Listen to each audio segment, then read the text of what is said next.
Hello दोस्तों, नमस्कार। जैसा कि मैंने पहले कहा था, मैं लगातार 2-3 दिन से देख रहा हूँ कि लगातार 2-3 दिन क्या, लगातार जब 13 तारीख से जब जब ये यूजीसी एक्ट आया है, यूजीसी का जो नोटिस भारत के गजेटियर में जो आया है, मैं भूल गया उसी लाने के लिए। पूरा गजट आपको दिखाता है यहाँ पर स्लाइड पे। पूरा भारत सरकार जो गजेटियर आया है, जब भारत राजपत्र आता है, उसको हिंदी में बोलते हैं, भारत राजपत्र लिखा होता है। उसे पूरा गजेटियर आया है, पूरा भूल गया कि पूरा स्लाइड आपको दिखाता है कहाँ कौन कौन से क्लाउज में क्या क्या जोड़ा गया है और क्या क्या लिखा गया है, में कितने कमेटी बनेंगे, कितने इक्विटी कमेटी में कितने सदस्य होंगे, कौन कौन से लोग सदस्य होंगे, जो क्या। जैसे मैंने देख रहा है, आप देख सकते हैं मेरे पीछे जो थंबनेल लिखा है कि यूजीसी सवर्णों के खिलाफ है। इसका मैं एक डायरेक्ट एक्सपोज करूंगा, क्या सवर्णों के खिलाफ है कि नहीं, इसका पूरा एक्सपोज हो जाएगा। एक्सपोज में क्या क्या होगा कि सारी बातें, अगर जो कोई सवर्ण है उसके खिलाफ अगर जो कोई शिकायतें आई है तो शिकायतें इक्विटी कमेटी में जाएगी। इक्विटी कमेटी क्या होती है, जैसे 10 लोगों का मेंबर होता है, और 10 लोगों के मेंबर में जो होता है और डिसाइड क्या करता है कि ये कन्विक्टेड है कि नहीं है, विक्टिम है कि नहीं है, दोषी है कि नहीं। अगर जो दोषी पाया जाता है तो फिर आगे लोकपाल के पास जाता है। एक लोकपाल होता है, उस लोकपाल में भी किसी का कोई नहीं रहेगा, ये SC ST या OBC या महिला दिव्यांग होगा, वो किसी भी जाति से हो सकता है। लगातार इस पर पूरा बहस चल रहा है, डिबेट चल रहा है लगातार। में तो 2-3 दिन से लगातार पूरा एकदम रोड पर उतर रहा है सवर्ण लोग, पता नहीं क्या क्या हो गया है। आजकल लोग, वो मैं सीधे एक्सपोज करने आया, सच्चाई को उजागर करने आया हूँ कि सच्चाई है क्या, सच इसमें क्या है। पूरा लगातार मैं 3-4 घंटे से मैंने इस पर रिसर्च किया, देखा, सारा सब कुछ गजेटियर पढ़ा। उसके बाद मैं आपको यहाँ पर आकर के आया बताने, सच्चाई के लिए, सच बताने के लिए यहाँ पर आया। तो सच बताने के लिए देख रहे पूरा हमको नोट्स बनाने में मेरा पूरा टीम लगाओ, तो पूरा नोट्स बनाने में देख लो कि यहाँ पर 2 पेज का नोट्स बनाया। बस एक छोटा सा शॉर्ट संक्षेप में आपको बताना है ताकि सारा सब कुछ आपको समझ में आ जाए। यहाँ पर देख सकते हैं आप। सबसे पहले देख लो यहाँ पर शुरू स्टार्टिंग हुआ कहाँ से होगा। तो स्टार्टिंग जो हुआ कहाँ से हुआ है, आप देख लो यहाँ पर, ये देख लो।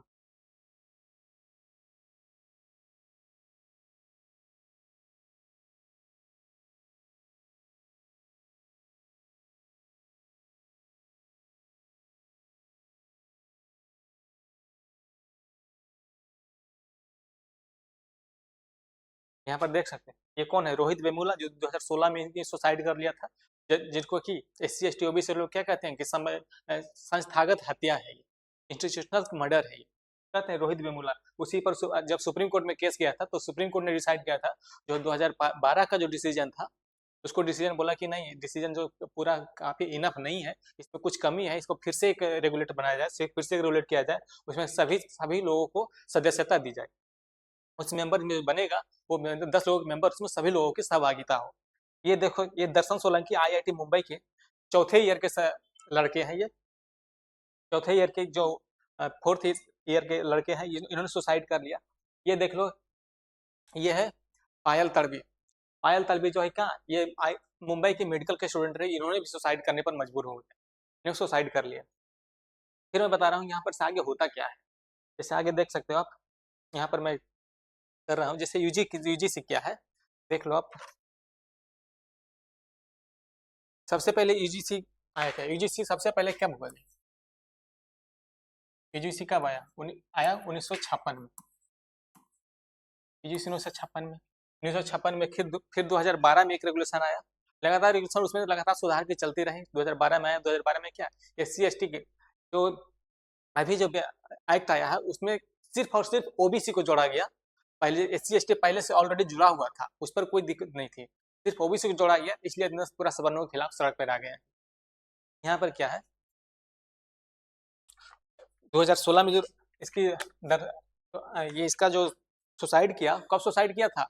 2016 में किया था। 2016 में सुसाइड करने के बाद सुप्रीम कोर्ट ने बोला, सुप्रीम कोर्ट में यहाँ पर क्या बोला, सुप्रीम कोर्ट ने बोला कि कोई भी जाति हो, जाति, धर्म हो या लिंग, लिंग से मतलब यहाँ पर क्या आ गया, लिंग से यहाँ पर मतलब आ गया कि लिंग मतलब महिला। महिला आजकल तो थर्ड जेंडर भी आ गया, तो उसके खिलाफ भी अगर जो कोई वो ऐसा कुछ टिप्पणी करता है तो फिर उसके खिलाफ भी क्या, वो इक्विटी मेंबर में जा सकता है, इक्विटी कमेटी में जा सकता है, और जो दोषी पाएगा उस पर कार्रवाई करने का निर्देश देगी इक्विटी कमेटी। इक्विटी कमेटी, ठीक है। जो सुप्रीम कोर्ट ने बोला यहाँ पर कि आपका जो मानक है, जो पहले 2012 में जो बना हुआ है, वो पूरा मानक जो आपने बनाया है, पूरा स्टैंडर्ड आपने बनाया है कि कोई भी अगर जाति धर्म लिंग के आधार पर कोई अगर जो भेदभाव करता है, डिस्क्रिमिनेशन करता है, तो उस पर क्या कार्रवाई की जाएगी। अब 2012 में जो बना हुआ है उस पर पूरा खरा नहीं उतरता है, इस पर कुछ ना कुछ सुधार करने की जरूरत है। सुधार करने की जरूरत की इसमें क्या है, जैसे क्या है, सुप्रीम कोर्ट ने मानदंड कानून बनाए जाए। 2012 कानून 2026 में जो आया है, देख लो 2026 में यही 2012 में जो बना था, 2012 में इसी को रिप्लेस किया गया है। रिप्लेस किया गया है क्या, 2012 का जो कानून था उसको रिप्लेस किया गया कब, 2026 में, जो 13 जनवरी 2026 को भारत का गेजेटियर आया। उसमें कितने लोग सांसद थे, एक कमेटी बनी थी 29 लोगों की कमेटी। 29 लोगों की कमेटी में उसका जो कमेटी के हेड थे, चेयरमैन थे, कौन थे, दिग्विजय सिंह थे। और कौन थे, वो कांग्रेस के सांसद है, राज्यसभा में कांग्रेस के सांसद हैं वो मध्य प्रदेश के मुख्यमंत्री रह चुके हैं। वो इस कमेटी के हेड कर रहे थे, यानी 29 लोगों को सदस्य था यहाँ पर। 29 लोगों को सदस्यता की कमेटी बनाई थी। 29 लोगों में क्या, 29 लोगों में 17 लोगों ने कहा कि हाँ ये बनना चाहिए, और 29 में कितना बच गया, 12 लोगों ने इसकी सहमति नहीं दी। उन्होंने 17-12 से पास हुआ ये 29 लोगों में। 17 लोगों ने बोला क्या, कि जो कमेटी बनाया उसका पूरा गजट जो बनाया गया उसने हामी भर दी कि हाँ ऐसा आना चाहिए। फिर आगे क्या आया है, फिर आगे देख लो,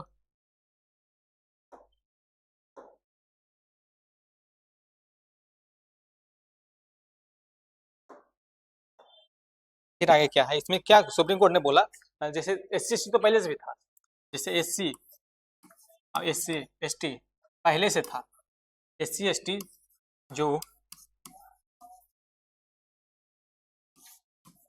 पहले से था, सिर्फ इसमें क्या, सिर्फ इसमें क्या 2026 में जो वैकेंसी आया, सिर्फ 2026 में OBC को जोड़ा गया।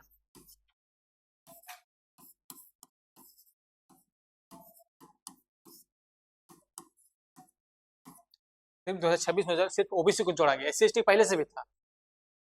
फिर इसमें क्या है, सारा झोल जो है ना, आज आगे मैं बता रहा हूँ, सारा झोल एक जगह, एक टेक्निकल पॉइंट है, वहां पर आपको आगे बता रहा हूँ। यहाँ पर वहां पर ध्यान से सुना है, वहाँ टेक्निकल पॉइंट क्या है, जो क्या जोड़ा गया है इसमें। क्या उच्च शिक्षण संस्थान में, जैसे यहाँ पर देख लो,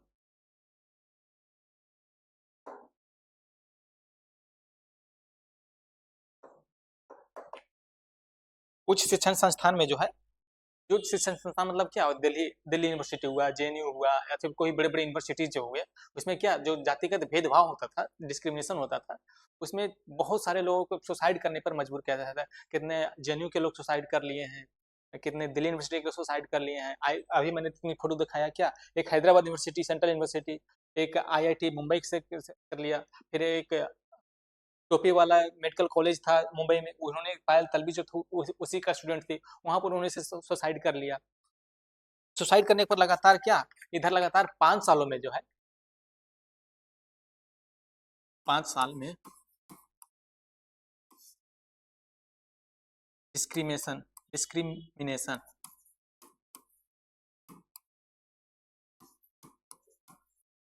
भेदभाव भेदभाव 118% की वृद्धि हुई। यहाँ पर माध्य समझ में 118, 5 साल में कितने परसेंट, 118% की वृद्धि हुई। किस चीज के लिए, डिस्क्रिमिनेशन के लिए 118% वृद्धि हो गया। 18, सिर्फ 18% नहीं, 118% वृद्धि होगा। समझ रहे हो कितना, दुगने से भी ज्यादा वृद्धि हो गया। इसीलिए ने सुप्रीम कोर्ट ने लिया, सुप्रीम कोर्ट ने 2016 में बोला कि 2012 का जो आप मानक है वो पूरा फुलफिल नहीं होता है, उसको फिर से आप बनवाओ। उसी पर बनाओ, कमेटी बनेगी। कौन शिकायत कर सकता है, यहाँ पर देख लो, संस्थान में जो है, संस्थान में चाहे छात्र हो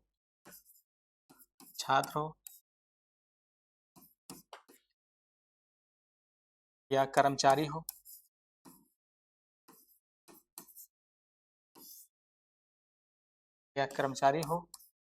या शिक्षक हो,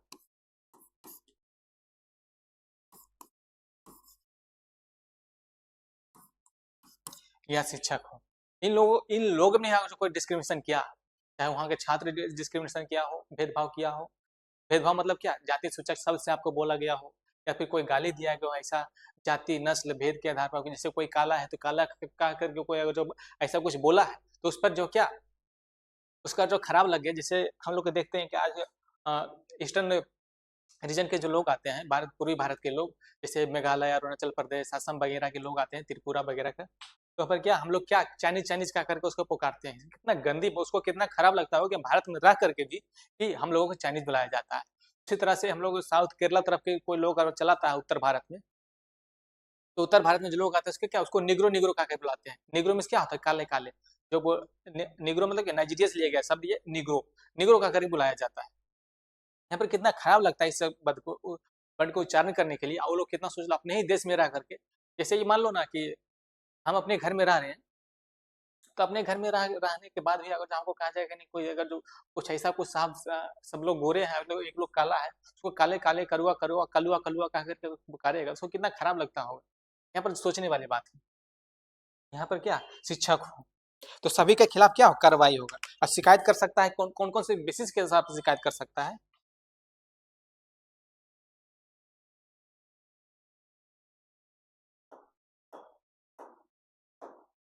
कौन कौन से बेसिस के आधार पर शिकायत करता है, कौन से आधार पर शिकायत कर सकता है, यहाँ पर लिख देता हूँ, कौन से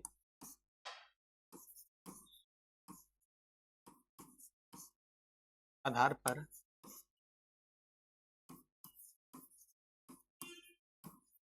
शिकायत कर सकता है।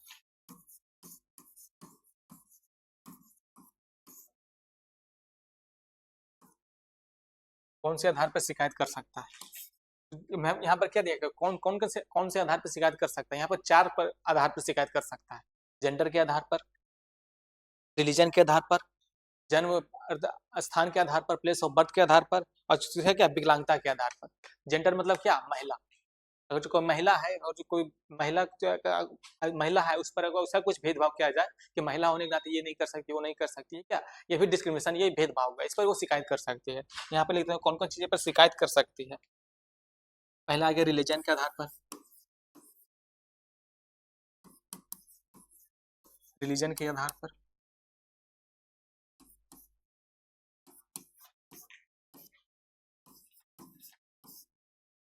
रिलीजन के आधार पर, यहाँ धर्म के आधार पर, रिलीजन मीन्स धर्म होता है। दूसरा क्या है, जेंडर के आधार पर,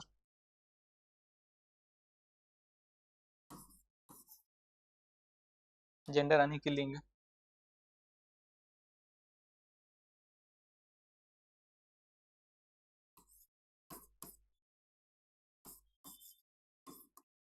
लिंग के आधार पर,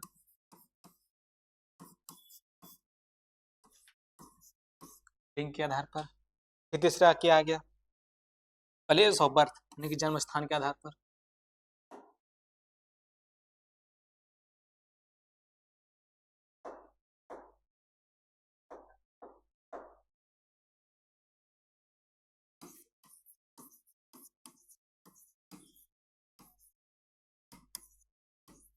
प्लेस ऑफ बर्थ,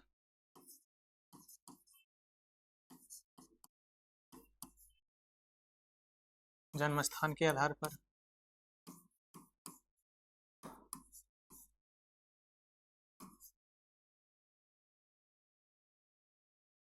फिर चौथा आ गया क्या, दिव्यांग, विकलांग के आधार पर, यानी क्या, डिसेबल डिस्क्वालिटी मतलब विकलांगता के आधार पर।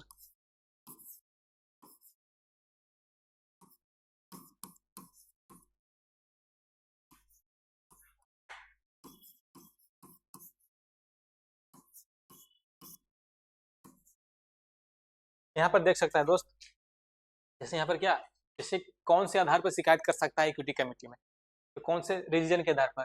रिलीजन मतलब क्या है, मतलब हिंदू मुस्लिम सिख ईसाई किसी भी रिलीजन पर शिकायत कर सकता है। दूसरा आ गया जेंडर, जेंडर थोड़ा है कि जेंडर का जो ओबीसी एससी एसटी की महिला तभी वो शिकायत कर सकती है, सवर्ण महिला भी होगी, फॉरवर्ड कास्ट की महिला भी जो होगी, फॉरवर्ड जाति की, अग्र जाति की महिला भी होगी, तो भी शिकायत कर सकते हैं। यहाँ पर थोड़े लिखा है क्या कि SC ST OBC की महिला होगी तभी वो शिकायत कर सकती है। यहाँ पर कभी वो नहीं लिखा हुआ है, पूरा गजेटियर आपको पढ़ के देख लेना, उस पर पढ़ करके मैंने पूरा नोट्स बना करके मैं आपको पढ़ा रहा हूँ। यहाँ पर क्या है, जेंडर लिंक के आधार पर जो होता है कि महिला, कोई भी कास्ट का महिला हो, कोई भी जाति का महिला हो, वो शिकायत कर सकती है। तीसरा क्या है, बर्थ, जन्म स्थान के आधार पर। जन्म स्थान के आधार पर इसका मतलब क्या हुआ कि जन्म स्थान मतलब कि कोई जरूरी है केरल में किसी का जन्म हुआ तो SC ST OBC होगा, कोई किसी का कश्मीर में जन्म हुआ तो SC ST OBC होगा, कोई अरुणाचल प्रदेश में जन्म हुआ तो SC ST OBC ही रहेगा। जन्म स्थान तो कहीं भी हो सकता है। मान लीजिए कि अरुणाचल प्रदेश में किसी का जन्म हुआ और कोई अगर सवर्ण कास्ट का है, सवर्ण जाति का लोग है, तो वहाँ के लोग आते हैं तो चाइनीज चाइनीज कहा के बोलते हैं, तो उसको क्या, उसको शिकायत करने का मौका नहीं मिलना चाहिए, बिल्कुल मिलना चाहिए। इसलिए मिलना चाहिए कि वहाँ को भारत जो है, अरुणाचल प्रदेश का, अरुणाचल प्रदेश जो है भारत का अभिन्न अंग है, अभिन्न हिस्सा है। तो यहाँ पर कोई एक चाइनीज कहा खाता है, वहाँ पे इसको शिकायत करने का मौका मिलना चाहिए। फिर क्या, विकलांगता के आधार पर।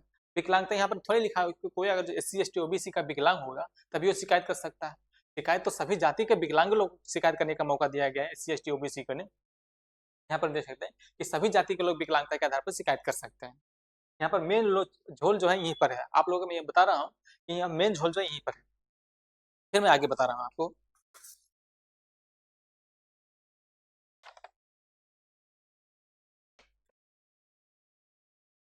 यहाँ पर जो है फिर आपको क्या, इसी के आधार पर क्या एक इक्विटी कमेटी बनाई गई है। इक्विटी कमेटी बनाई गई, इक्विटी हेल्पलाइन बनाया गया है, इक्विटी हेल्पलाइन पॉसिबल बनाया गया है। ये देखिए, इक्विटी अपॉर्चुनिटी हेल्पलाइन सेंटर, यहाँ पर देख लो इक्विटी कमेटी बनाया गया है।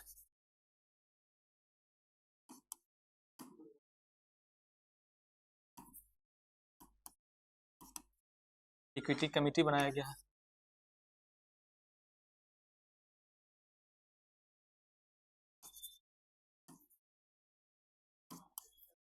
Equity helpline,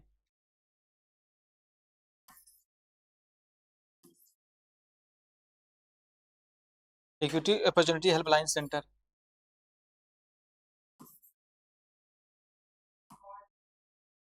equity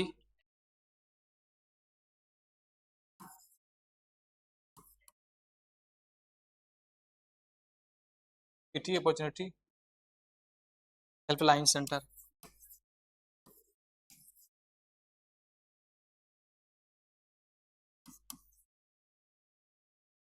equity opportunity helpline centre यहाँ पर बनाया गया है।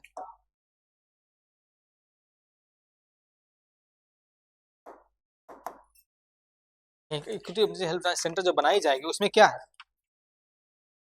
उसमें कौन कौन से लोग होंगे, उसमें लोग कौन कौन से लोग होंगे जब इक्विटी अपॉर्चुनिटी बनेगा। इसमें क्या, इक्विटी कमेटी जो बनेगा, यहाँ पर लिख देता हूँ equity committee hold,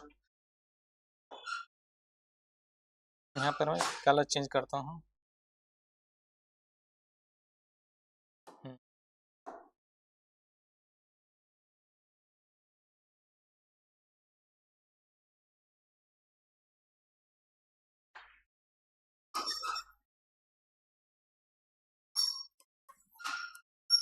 equity committee,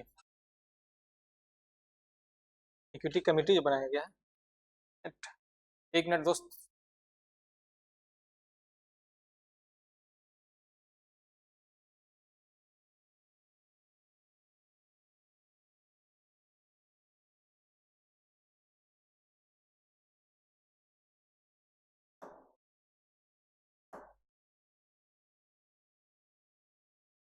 equity committee जो बनाया गया है, इक्विटी कमेटी में जो है कौन कौन से लोग होंगे, इक्विटी कमेटी में कौन कौन से लोग होंगे, 10 लोग होंगे। इक्विटी कमेटी में टोटल कितने मेंबर होंगे, 10 मेंबर होंगे, 10 मेंबर,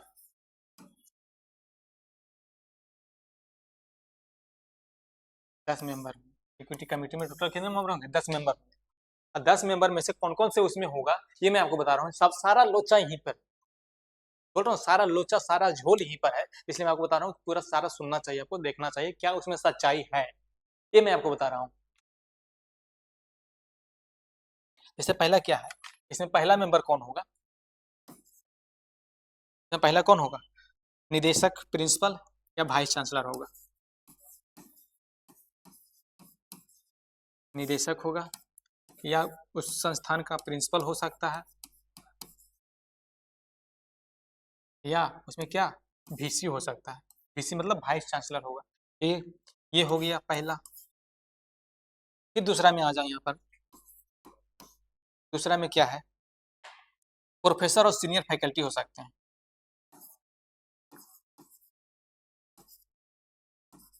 प्रोफेसर और सीनियर फैकल्टी, ये कितने होंगे,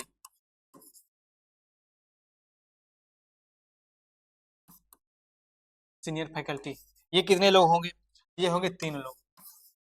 10 में से टोटल 4 हो गए यहाँ पर। यहाँ पर कहीं नहीं लिखा हुआ है किस जाति का होगा, किस धर्म का होगा और किस जन्म स्थान के आधार पर लिया जाएगा। यहाँ पर 10 में से 4 लोग तो यहीं पर आ गया। फिर मैं आगे बता रहा हूँ यहाँ पर आपको।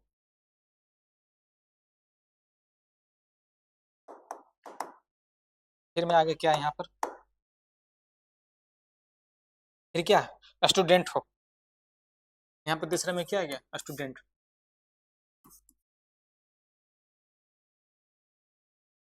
स्टूडेंट कितना होगा, 2। स्टूडेंट 2 कैसा होगा, तो स्टूडेंट कैसा होगा, जो समानता में विश्वास रखता है। यहाँ पर देख लो कैसा, जो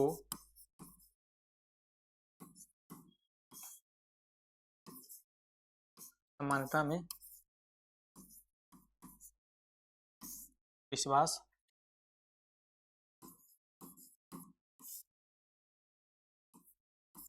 जो समानता में विश्वास रखता है। स्टूडेंट कैसा होगा, एकेडमिक एक्सेलेंस होना चाहिए। एकेडमिक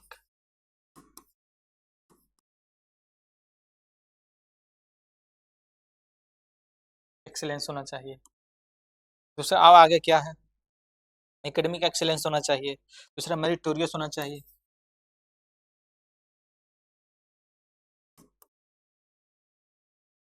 फिर आगे चलो यहाँ, फिर आगे क्या, मेरिटोरियस होना चाहिए। फिर और कैसा होना चाहिए, स्पोर्ट्स में होना चाहिए।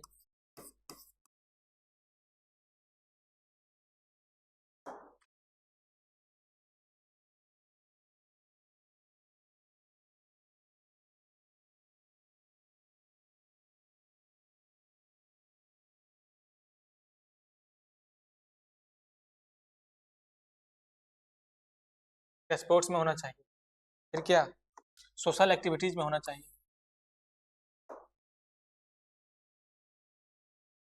सोशल एक्टिविटीज में होंगे।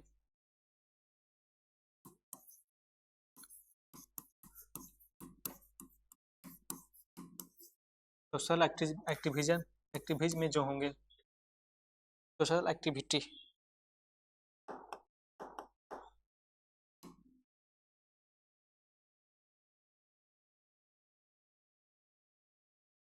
सोशल एक्टिविटी में जो होंगे।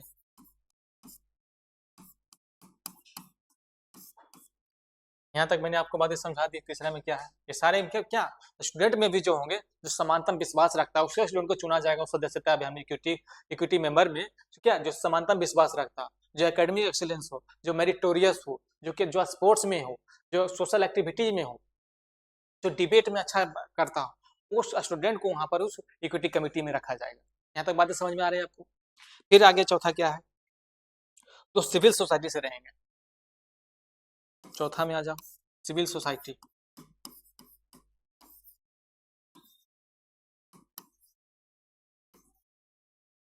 सिविल सोसाइटी में यहाँ पर कितने लोग रहेंगे, 2 लोग। तो यहाँ पर कौन कौन हो सकते हैं, यहाँ पर बता रहा हूँ।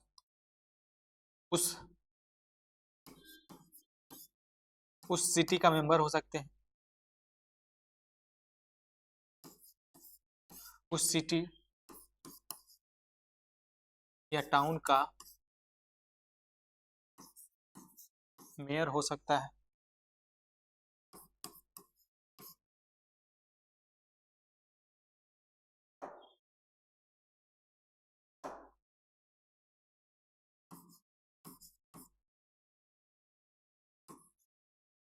मेयर हो सकता है।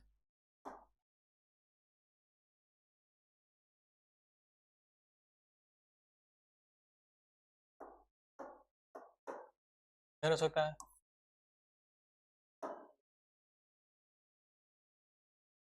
दूसरा क्या, तो मान लीजिए बहुत उच्च पद पे सैनिक हो सकते हैं, बहुत उच्च पद पर रह चुके सैनिक या एनजीओ चलाने वाले लोग, एनजीओ,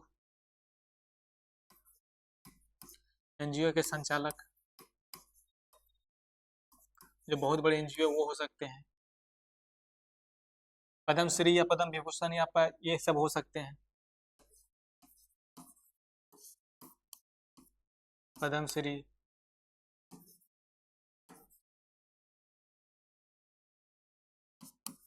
पद्म भूषण या पद्म पद्म विभूषण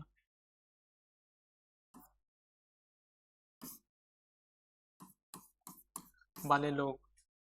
और यहाँ पर आगे चला, यहाँ पर क्या, जो सोशल एक्टिविटीज वाले लोग, सोशल एक्टिविटीज मतलब क्या, जो महिलाओं के लिए बहुत अच्छा काम किया हो, जो गरीबों के लिए बहुत बहुत अच्छा काम किया हो, जो पिछड़ी जातियों के लिए बहुत अच्छा काम किया हो, जो सिविल सोसाइटी के लोग हो सकते हैं यहाँ पर।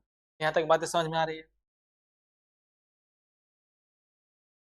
मेयर हो सकता है, एनजीओ के संचालक हो सकता है, बहुत उच्च पदे पर सैनिक रह चुके सैनिक,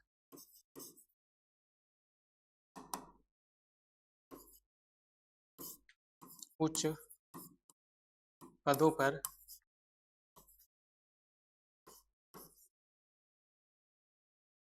रह चुके सैनिक,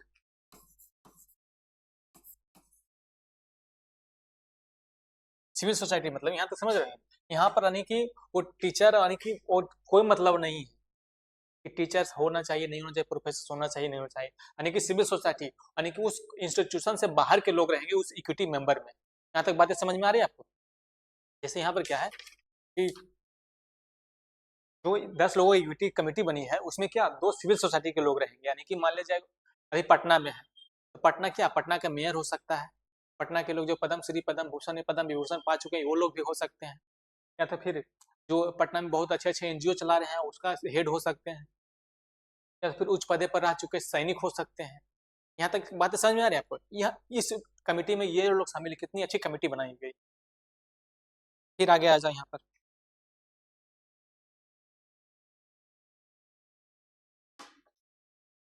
फिर आगे यहाँ पर क्या, पचमा चले आओ यहाँ पर। पचमा जो है एक सेक्रेटरी रहेगा,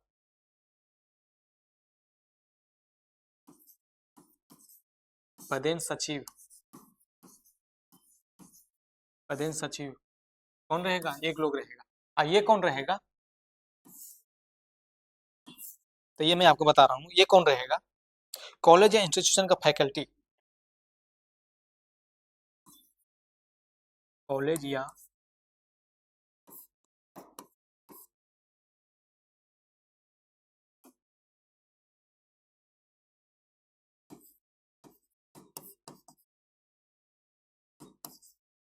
इंस्टीट्यूशन का फैकल्टी, फैकल्टी फैकल्टी होगा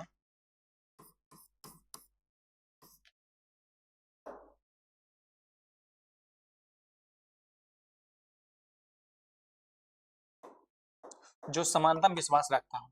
वैसे कॉलेज या यूनिवर्सिटी का वैसे फैकल्टी होगा जो क्या चीज, जो समानता में विश्वास रखता होगा, इक्वलिटी में विश्वास रखता होगा। यहाँ तक बातें समझ में आ रही है। होगा जो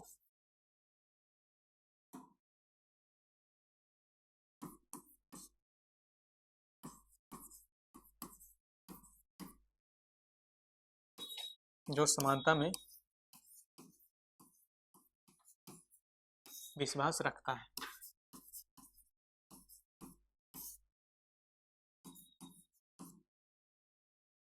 यहाँ तक बातें समझ में आ रही है आपको। यहाँ टोटल कितने मेंबर हो गए, 10। यहाँ पर मैं आपको छोटा कर देता हूँ, टोटल कितने मेंबर हुए, 10।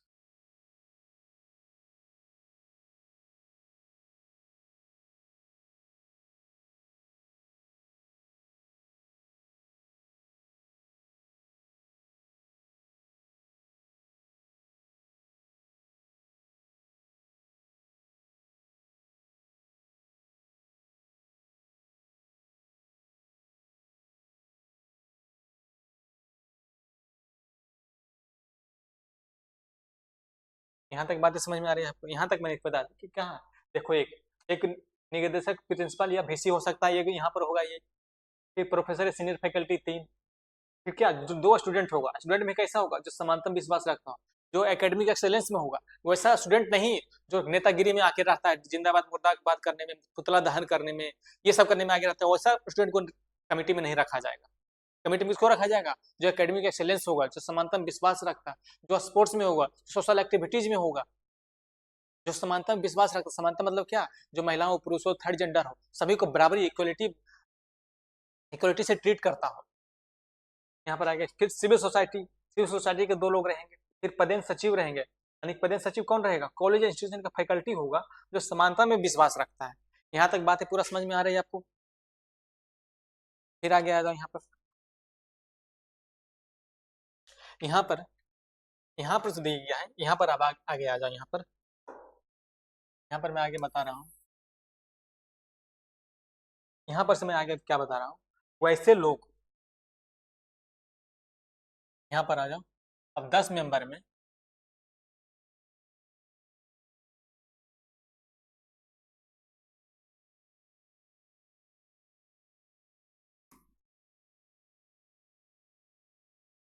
10 मेंबर में 10 मेंबर में अब क्या होगा, 10 मेंबर में कौन कौन रह सकते हैं ये मैं आपको बता रहा हूँ। 10 मेंबर में कौन कौन लोग रहेंगे, 10 मेंबर में कौन रहेंगे? एक एससी रहेंगे, एक एसटी रहेंगे, एक ओबीसी रहेंगे, एक विकलांग रहेंगे, और कौन? और एक महिला रहेगी। यहाँ तक बातें समझ में आ रही है आपको? यहाँ तक 10 मेंबर में टोटल कौन? एससी एक रहेगा, एसटी एक रहेगा, ओबीसी एक रहेगा, फिर क्या? विकलांग, जिसको कि मोदी जी ने दिव्यांग नाम दिया है, विकलांग से क्या एक रहेगा, फिर महिला, महिला में भी एक रहेगी। यहाँ तक बातें समझ में आ रही है? 10 मेंबर में 5 लोग ये रहेंगे।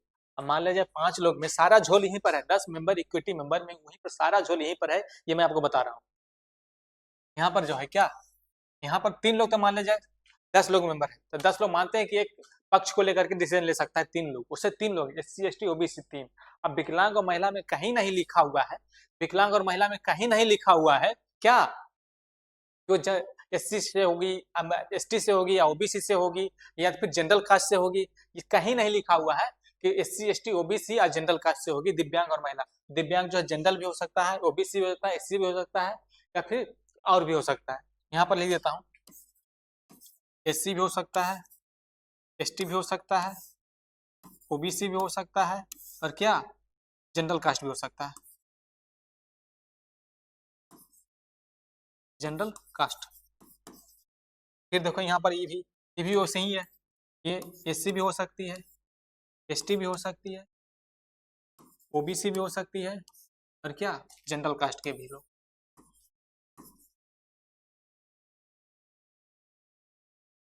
यहाँ तक बातें समझ में आ रही है आप? दिव्यांग और महिला जो कहीं नहीं लिखा हुआ पूरे गेजेटियर में, आप देख लेना उठा करके कि किस जाति से होगी। मतलब कि 5 लोग ये रहेंगे 10 में से, तो कितना, 5 2 7, फिर भी बहुमत की आंकड़ा कहाँ जाती है? 7 लोग जाती है, अगर जो ये दोनों भी अगर जो अपर कास्ट के रही तो। बातें समझ में आ रही है यहाँ तक बात आपको? फिर आगे क्या है,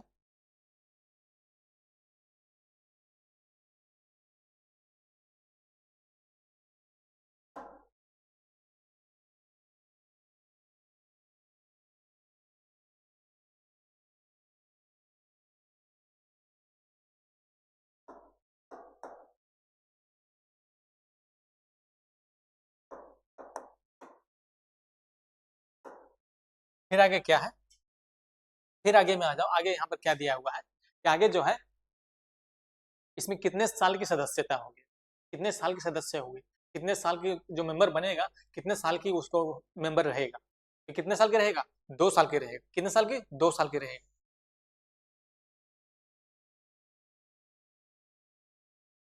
यहाँ पर लिख लो टाइम,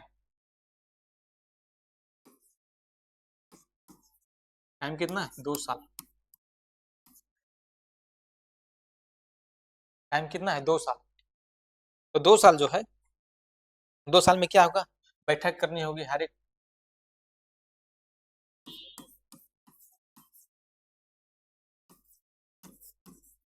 बैठक करनी होगी और 1 साल पे रिपोर्ट देनी होगी, और 1 साल पर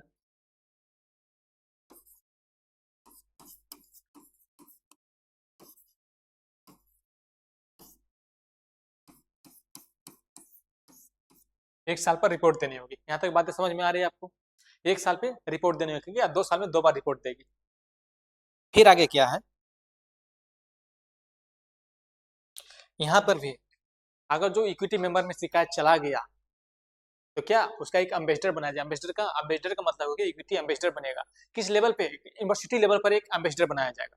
यानी बात है यूनिवर्सिटी लेवल पर, यानी कि जितने भी यूनिवर्सिटी है सभी यूनिवर्सिटी पर एक एम्बेसडर बनाया जाएगा। वो एम्बेसडर का काम क्या है वो मैं आपको आगे बता रहा हूँ।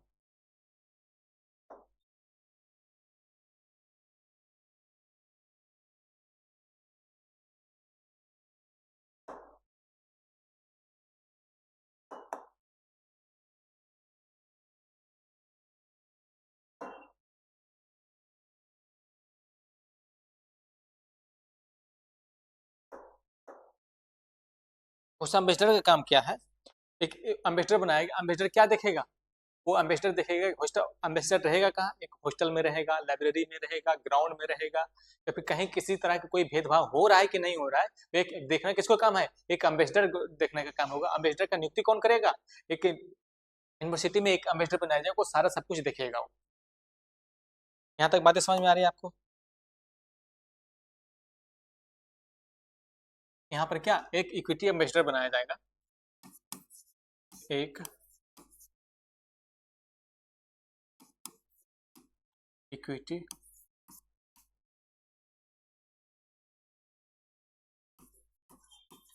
एम्बेसडर बनाया जाएगा।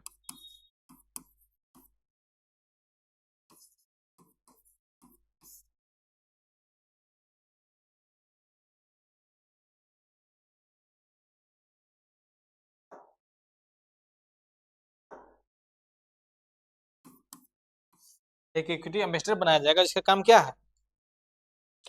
बनाया जाएगा जो हर डिपार्टमेंट में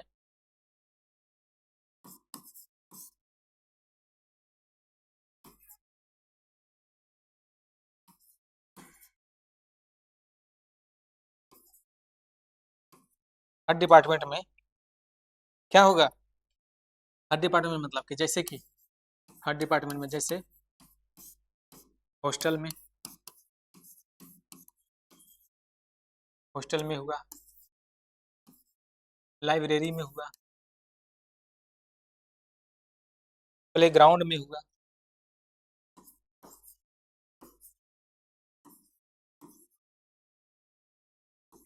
प्ले ग्राउंड में हुआ। यहाँ पर क्या है? प्ले ग्राउंड में होगा, प्ले ग्राउंड में, प्ले ग्राउंड में जो इस बात को देखेगा,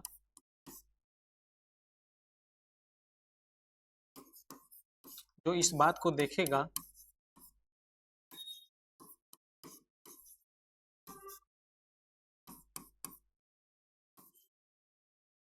जो इस बात को देखेगा कि भेदभाव हो रहा है कि नहीं।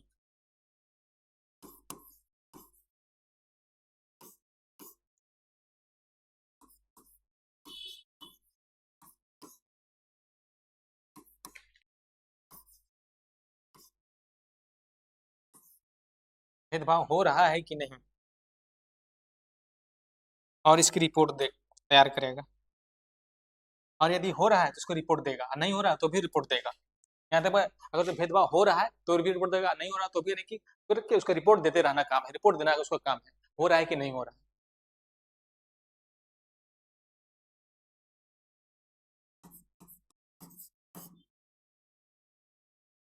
और इसकी रिपोर्ट देगा।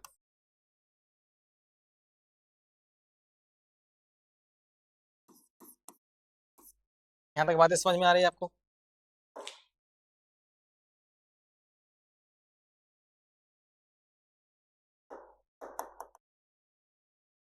यहाँ तक बातें समझ में आ रही? एक एम्बेसडर का काम क्या, वो देखना है क्या कि भेदभाव हो रहा है कि नहीं हो रहा।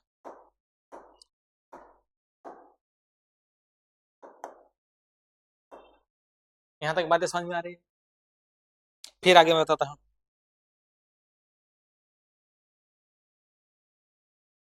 और इसमें भी ये कहीं नहीं लिखा है क्या एम्बेसडर किस जाति से होगा, और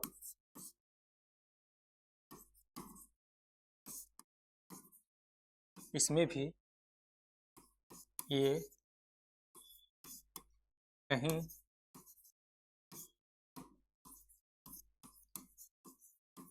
नहीं लिखा है कि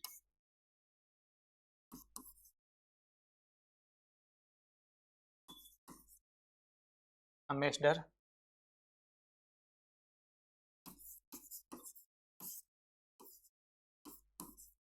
किस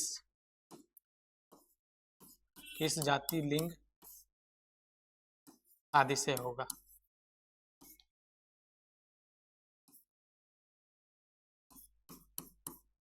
तो कैसे कह सकते हो कि सवर्णों के खिलाफ है? यहाँ तक तो मैंने आपको बता दी। हाँ, सवर्णों का एक शिकायत यहाँ पर है कि अगर सवर्णों के खिलाफ अगर कोई शिकायत कर रहा है, मान लीजिए निर्दोष है, तो वो कहा जाएगा, वो भी मैं आपको बता रहा हूँ, वो कहा जाएगा। यहाँ तक बातें समझ में आ रही है आपको? यहाँ तक सारी बातें मैंने आपको समझा दिया, समझाने की पूरा कोशिश किया, और उम्मीद करता हूँ कि आपको समझ में आ रहा होगा। और इसे क्या कहूँ, जैसे इसे सरल भाषा में और कहाँ समझा सकता हूँ, जहाँ तक हो सकता है अपनी पूरी सरल भाषा में, अपने पूरे 4 3 4 5 घंटे का मेहनत आपको यहाँ पर दे रहा हूँ, 1 घंटे में बता रहा हूँ आपको।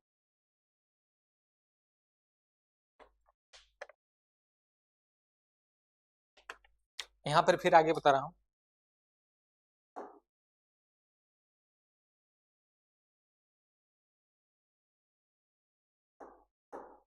अगर किसी के साथ भेदभाव हुआ है, मान लीजिए मेरे साथ भेदभाव हुआ है, मैं एक लड़की, मान लिया जाए कि मैं एक यहाँ पर एक लड़के, मेरे साथ भेदभाव हुआ है, तो मैं जो शिकायत करूंगा, क्या पता मैं शिकायत करूंगा पीछे से आकर कोई मेरा मर्डर ना करे, कोई जरूरी है? यहाँ पर शिकायत करने के लिए क्या दिया है कि आप अपना नाम छुपा करके भी आप शिकायत कर सकते हैं। कहाँ? इक्विटी हेल्पलाइन पे। यहाँ पर बातें समझ में आ रही है आपको?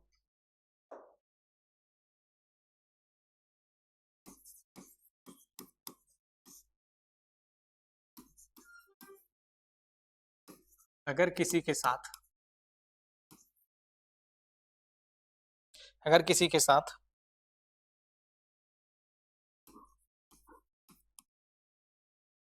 भेदभाव हुआ है, तो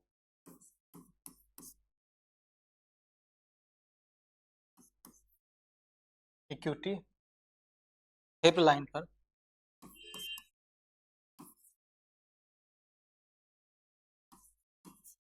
अपना शिकायत कर सकती है। पर अपना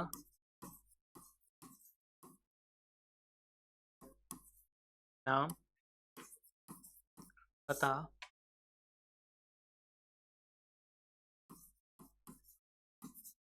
छुपाकर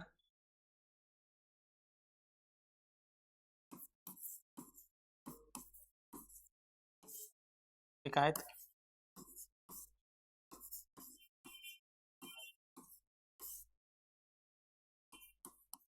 शिकायत कर सकते हैं। यहाँ तक बातें समझ में आ रही है? यहाँ पर क्या, अगर जो किसी के साथ भेदभाव हुआ है, तो क्या कर सकती है, अपना नाम और पता छुपाकर भेद शिकायत कर सकती है। इसलिए अगर जो उसको डर हुआ कि मैं शिकायत किया, अब पीछे से आकर के मेरा कोई उसका कुछ गलत उसके साथ कुछ गलत ना करते। यहाँ तक बातें समझ में आ रही है आपको? अब शिकायत कर सकते किसके लिए? फोन के जरिए, फोन के जरिए होगा, या ईमेल हुआ, या मेल हुआ, या चिट्ठी लिखकर।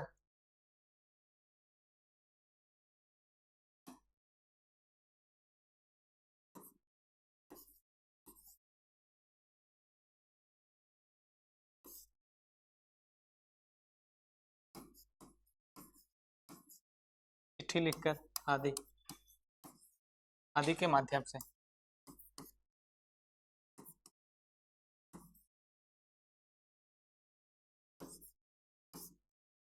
यहाँ तक आपको बातें समझ में आ रही है?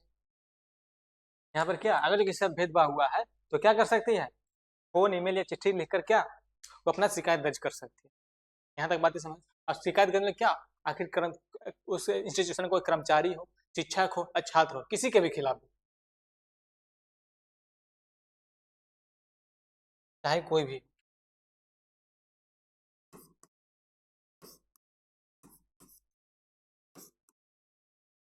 चाहे कोई भी हो, जैसे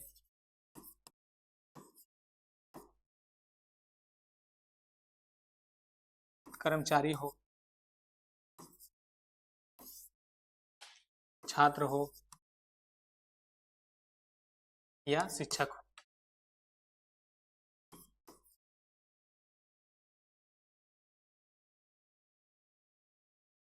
यहाँ तक बातें समझ में आ रही है आपको?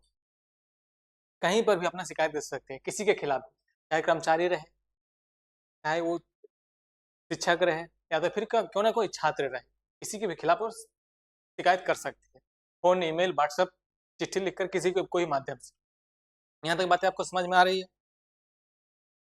शिकायत करने पर अब क्या होगा, यहाँ पर आ गया देखो मेन।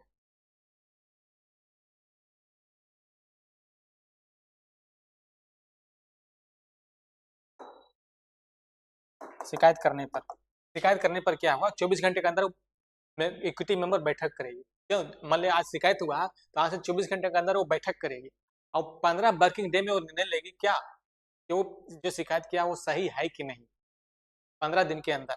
ये इसमें खासियत है कि 24 घंटे के अंदर बैठक करेगी। यहाँ तक बातें समझ आ रही है? यहाँ पर सर चेंज कर लेता हूँ ये,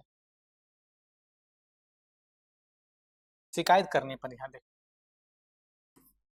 ये नहीं चलेगा।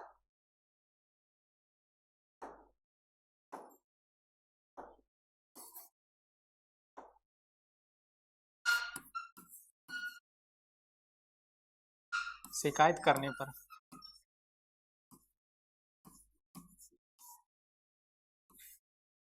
शिकायत करने पर क्या होगा, अगर जो कोई शिकायत करता है तो उस पर उसके बाद वो एक्शन क्या लिया जाएगा। मेन तो अब सारा विवाद का जड़ तो यही है ना, सारा विवाद का जड़ यही कि शिकायत करने पर क्या होगा, क्या असर पड़ेगा। अगर जो कोई सवर्ण छात्र है, सवर्ण छात्रा के आरोप पर कोई अगर जो आरोप किया जाए, उसके पर आरोप करके कोई शिकायत किया जाए तो उस पर क्या एक्शन लिया जाएगा। यहाँ पर सबसे बड़ी बात तो यही है। यहाँ पर ये मैं आपको बता रहा हूँ कि यहाँ पर कैसे एक्शन लिया जाएगा।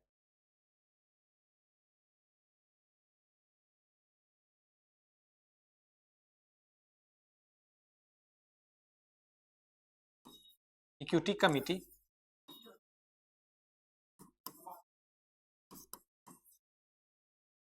इक्विटी कमिटी 24 घंटे के अंदर,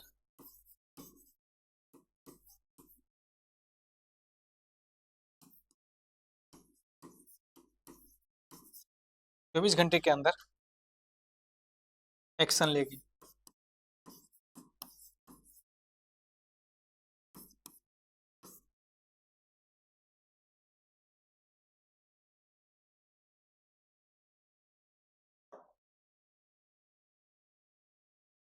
अंदर एक्शन लेने के लिए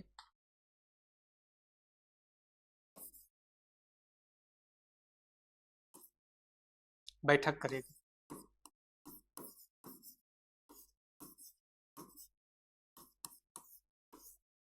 यहाँ तक बातें समझ में आ रही, 24 घंटे के अंदर बैठक करेगी। यहाँ तक बातें समझ में आ रही है आपको? और 24 घंटे के अंदर बैठक करने के बाद क्या होगा, वो 15 वर्किंग डे में वो अपना वो क्या डिसीजन देगी, क्या इसने जो आरोप लगाया वो सही है अथवा गलत है। यहाँ तक बातें समझ आ रही? 15 वर्किंग डे, 15 डे नहीं, 15 वर्किंग डे।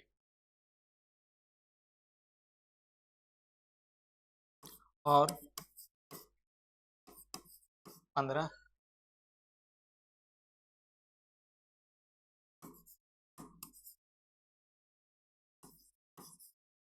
वर्किंग डे के अंदर, वर्किंग डे के अंदर जांच करके,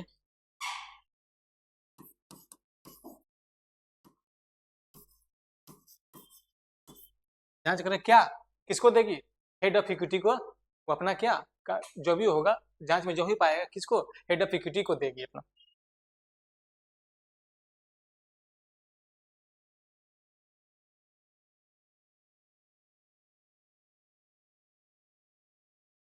हेड ऑफ इक्विटी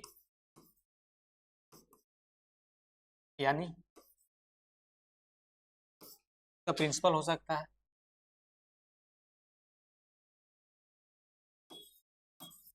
निदेशक, प्रिंसिपल,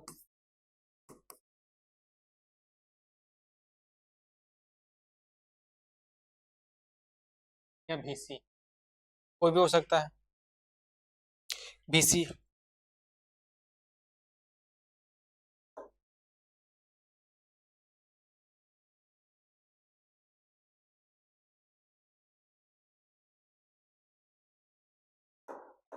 यहाँ पर होगा वीसी होगा। और क्या वीसी और जो उसको देगा उसके बाद वो 1 सप्ताह के अंदर क्या वो एक्शन लेगा, क्या यहाँ पे क्या एक्शन लेना है वो वीसी डिसाइड करेगा, यानी कि वो हेड ऑफ इक्विटी डिसाइड करेगा क्या इस पर एक्शन लेना है। यहाँ तक बातें समझ में आ रही है? वीसी को दे देंगे।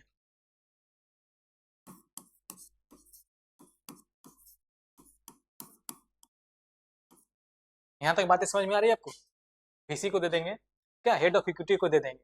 वो मेंबर जो होते हैं वो 10 लोगों की कमेटी जो है डिसाइड करेंगे क्या मेंबर को देंगे, और वो 1 सप्ताह के अंदर क्या डिसीजन लेंगे।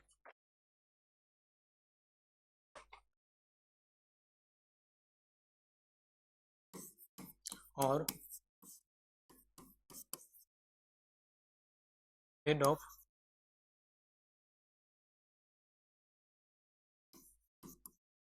ऑफ इक्विटी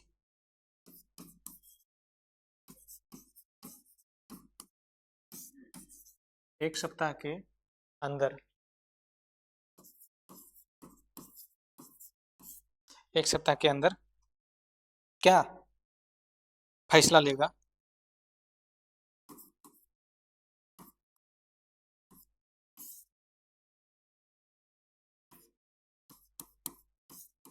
क्या फैसला लेगा, क्या ये दोषी है अथवा नहीं है।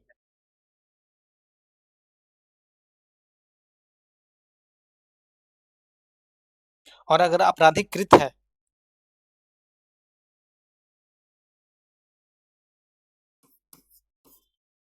और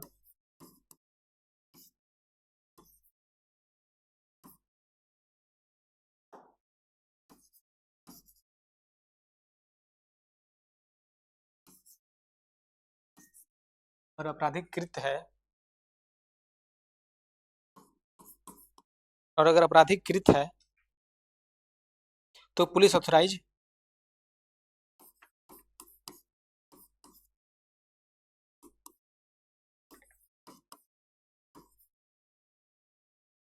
पुलिस अथॉरिटीज को क्या पुलिस अथॉरिटीज को इसके बारे में जानकारी दे सकता है, जानकारी देगा चीज को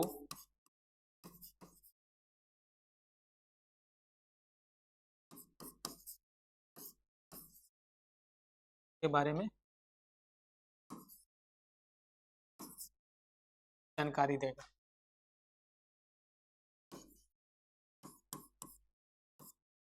यहाँ तक बातें समझ में आ गई?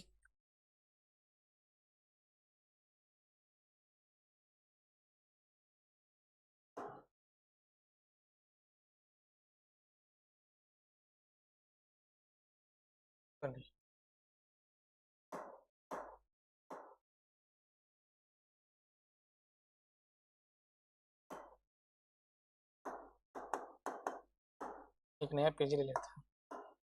अगर जो अथॉरिटी जानकारी देगी और जानकारी दे करके जानकारी देगी, अगर जो उसी मेंबर पर अगर जो कोई एलिगेशन हो तो उसी पर कोई आरोप लगा हुआ तो जो मान लीजिए 10 लोग इक्विटी मेंबर में है, इक्विटी कमेटी में 10 लोग हैं, और उन्हीं 10 लोगों के ऊपर अगर जो कोई शिकायत है कि उन्होंने मेरे साथ कुछ गलत किया, बदतमीजी करी, तो किसके ऊपर, तो फिर इसका रिपोर्ट कहाँ करेगा, तो फिर इसका रिपोर्ट क्या उसके ऊपर करेगा, निदेशक के ऊपर करेगा, प्रिंसिपल करेगा, वाइस चांसलर पे करेगा।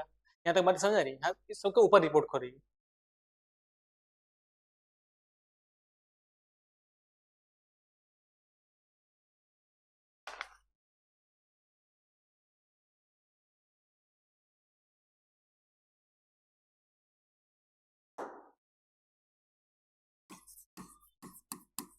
अगर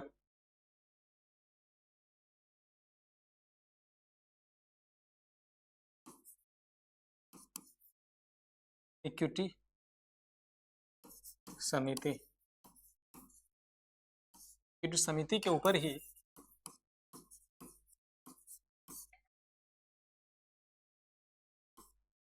इस समिति के सदस्य के ऊपर ही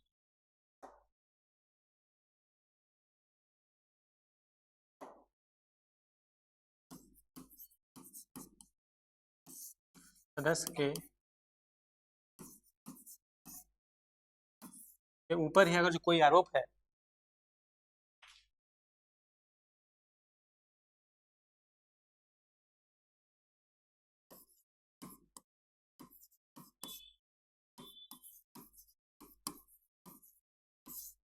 कोई शिकायत है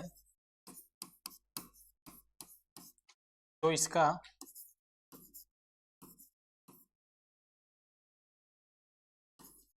शिकायत इसके ऊपर होगा तो इसका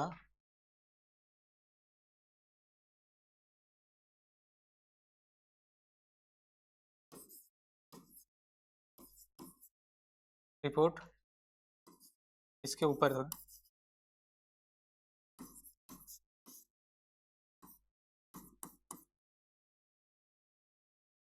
बातें यहाँ पर समझ में आ रही है। फिर क्या इसका रिपोर्ट क्या इसके ऊपर होगा।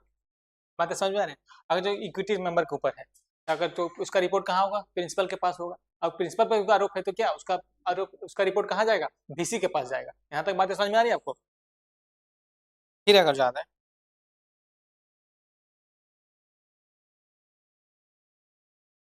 विक्टिम को अपील का प्रावधान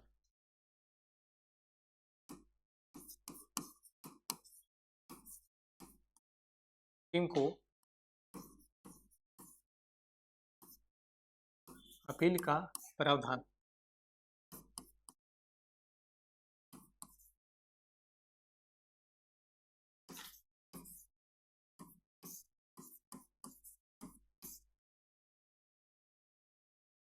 या विक्टिम को अपील का प्रावधान दिया गया। कैसा प्रावधान दिया गया है। अगर जो विक्टिम जिसमें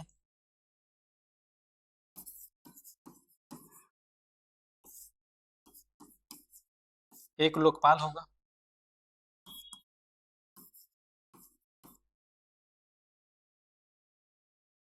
जिसमें एक लोकपाल होगा लोकपाल का गठन होगा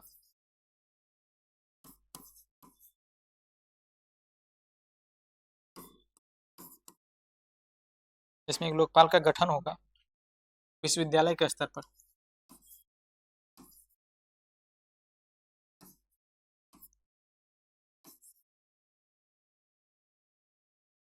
विश्वविद्यालय के स्तर पर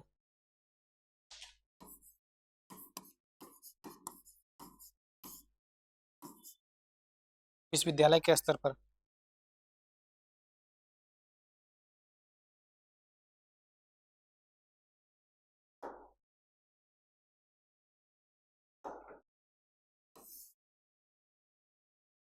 और ये लोकपाल कौन होगा ये डिसाइड नहीं।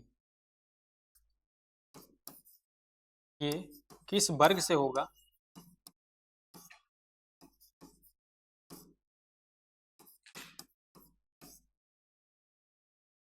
यह भी डिसाइड नहीं है।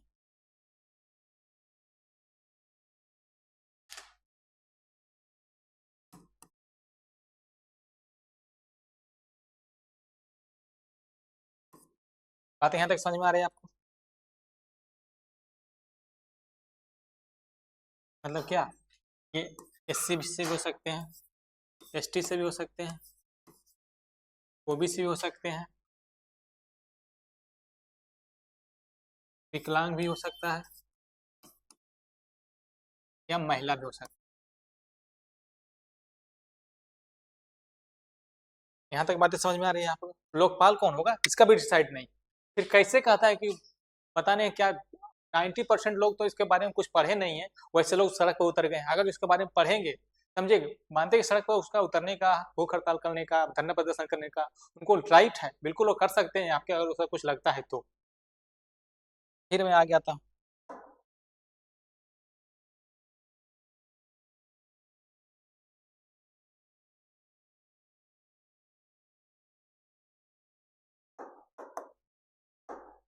यहाँ तक हो गया क्या? किसी भी लोकपाल हो सकता है। और ये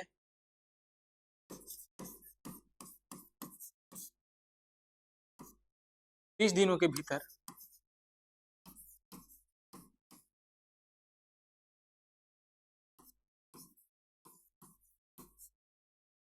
30 दिनों के भीतर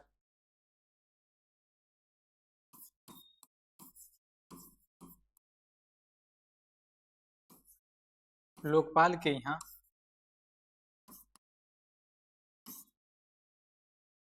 अपनी अपील दायर कर सकता है।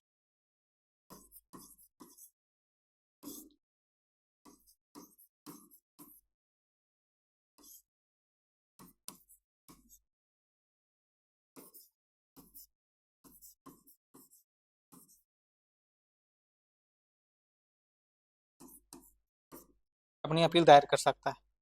यहाँ पर क्या है, जैसे क्या लोकपाल के गठन किया गया है, और लोकपाल में क्या है, लोकपाल भी किस जाति का होगा, किस तरह, उसका कोई मतलब नहीं है। यहाँ पर माइनॉरिटी का मतलब कि माइनॉरिटी यहाँ पर सब इस्तेमाल ही नहीं किया गया, ये अल्पसंख्यक वाला इस्तेमाल सब इस्तेमाल ही नहीं किया गया। क्या अल्पसंख्यक कहीं कुछ लिखा गया है? एससी हो, एसटी हो, ओबीसी हो, विकलांग महिला, कोई भी लोकपाल हो सकता है। उसका क्या है, और वो 30 दिन के भीतर लोकपाल के यहाँ अपील दायर कर सकता है। मान लीजिए मैं एक सवर्ण हूँ, मैं एक सवर्ण होने के नाते मेरे ऊपर कोई आरोप लगा है, और या इक्विटी मेंबर ने कहा कि नहीं तुम आरोपी हो, अब मैं आरोपी नहीं हूँ, तो क्या मैं यहाँ पर एक एप्लीकेशन लिख सकता हूँ कि मेरे जांच प्रतिवेदन में ये जो दिया गया है, विक्टिम दोषी करार गया है, मैं इससे सहमत नहीं हूँ, मैं फिर से अपना लोकपाल के यहाँ अपना शिकायत प्रतिवेदन देकर के अपील कर रहा हूँ। यहाँ पर क्या होगा, फिर लोकपाल के यहाँ अपील करेगा, और लोकपाल अपील करेगा, उसके बाद क्या होगा, लोकपाल अपील के यहाँ दायर करेगा, तो इसमें क्या, इस पर एक अमिकस ज्यूरी बैठेगा। अमिकस ज्यूरी का एक न्यायविद होता है, न्यायालय होता है, वो न्याय करेगा कि हाँ ये सही है कि गलत है। इतना चीज दिया गया है इसमें।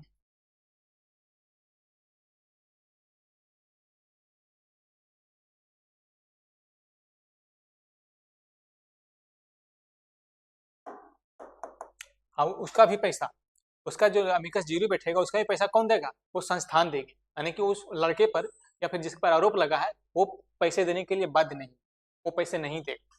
यहाँ तक बात समझ में आ रही है आपको?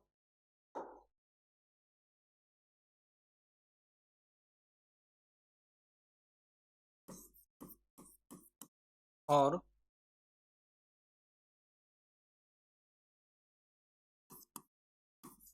लोकपाल एक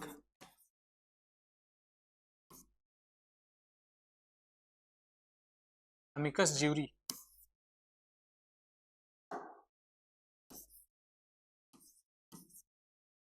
अमिकस ज्यूरी यानी कि न्यायविद को सौंपेगा, न्यायविद को सौंपेगा।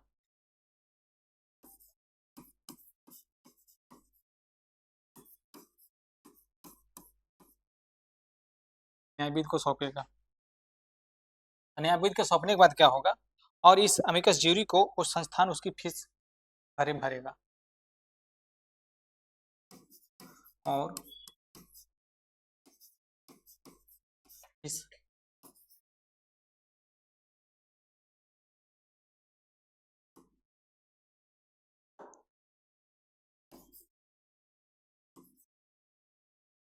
अमिकस ज्यूरी की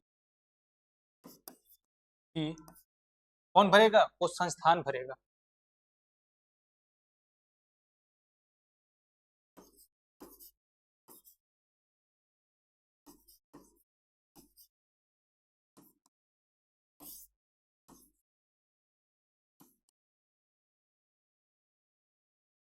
उम्मीद करता हूँ कि यहाँ तक मैंने सारा सब कुछ मैंने जितना था क्लियर, उस गजट में जितना था सारा सब कुछ पढ़ करके मैंने अपने खुद से अपने हाथों से नोट्स बना करके आपको मैं यहाँ पर सारी डिटेल में आपको बता दिया हूँ।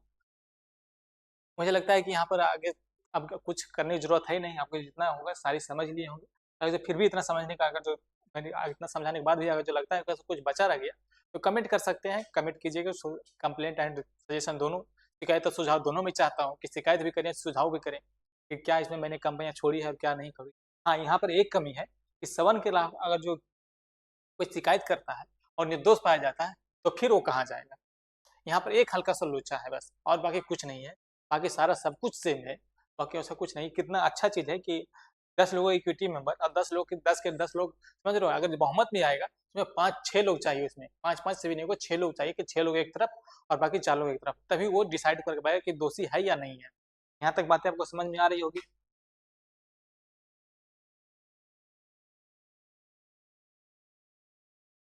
यहाँ तक बातें समझ में आ रही होगी। इसीलिए मैंने यहाँ पर तीनों का फोटो लगाया गया, मोदी, अमित शाह, क्या, देख लो योगी जी का फोटो, और उधर मेरे बड़ा सा मेरा फोटो। और इसे क्या चाहिए, मैंने सारा सब कुछ मैंने एक्सपोज करके रख दिया, और देख सकते हैं आप यहाँ सारा सब कुछ। आज रहने देता हूँ, उम्मीद करता हूँ कि पूरा सब कुछ समझ में आ गया होगा। और मैं दावे से कर सकता हूँ जितने लोग यहाँ पर हंगामा कर रहे हैं, कोई इस्तीफा दे दे, एक कौन अग्नि अलंकार अग्निहोत्री ने इस पर तो इस्तीफा ही दे दिया।